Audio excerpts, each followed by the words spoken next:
Qasem Soleimani was the second most powerful man in Iran. No military commander, no politician had the power that he had.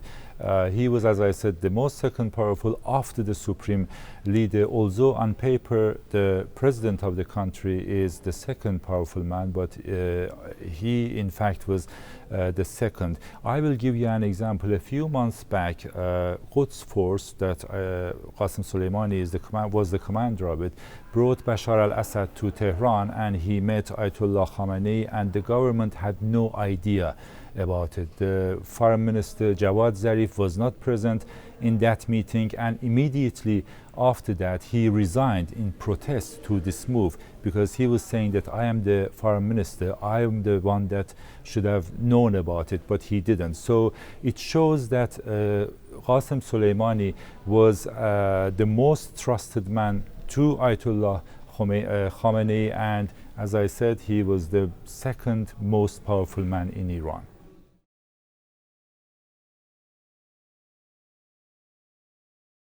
In a way, one may argue that he was irreplaceable, at least in a short time.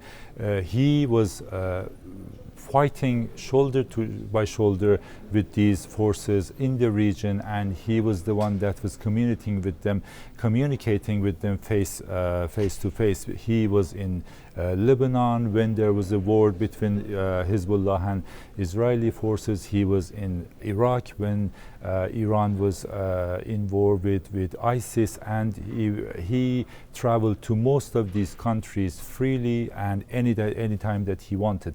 And as I said, he was in direct communication with all Iran's proxies and the commanders that were leading those forces. So it's not going to be easy for Iran to find another person that is known to all of these forces and can be trusted by all of them.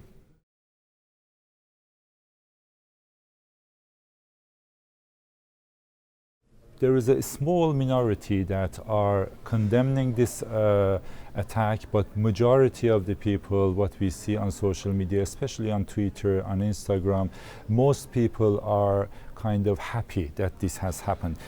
Please do not forget that almost 6 weeks ago, there was an unrest inside Iran, protests over 100 cities, and in most of these cities, IRGC, Iran's Revolutionary Guard Corps, was the major force that suppressed this protest, and they killed hundreds of people.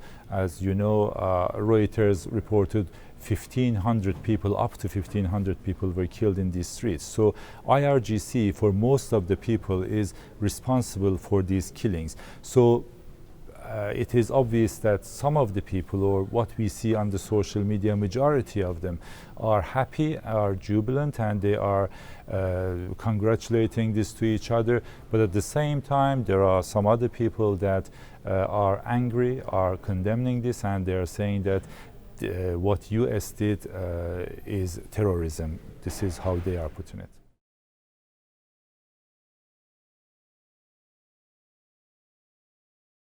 Some people think it will empower Iran's position in Iraq. They say it will mobilize the forces behind Iran.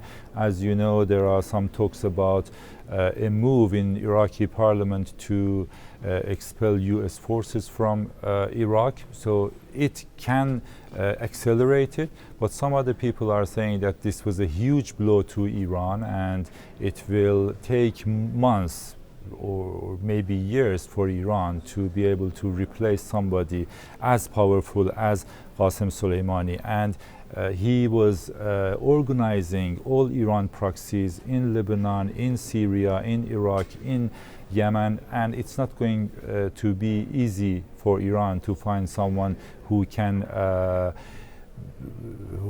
make himself as powerful as Soleimani was.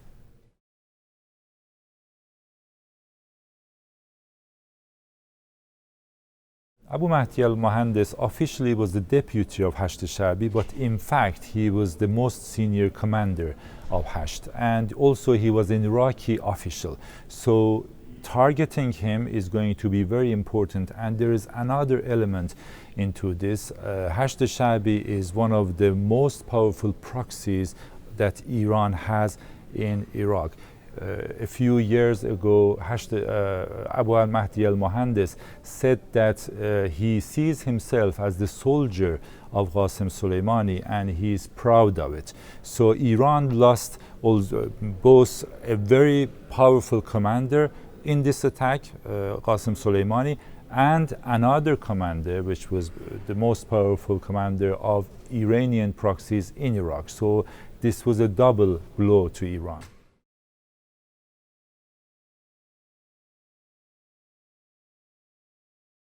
United States did not kill Qasem Soleimani without thinking about its consequences. So US is ready for anything to happen. So if Iran reacts to it strongly, then one can imagine that US is ready to engage and they will fully engage. And that's not what Iran really wants at the moment.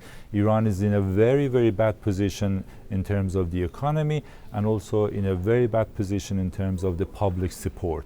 And when you don't have money and you don't have public support, you don't want a war. And that's exactly what Khamenei said a few days ago, that he said we do not want to get into a war with America.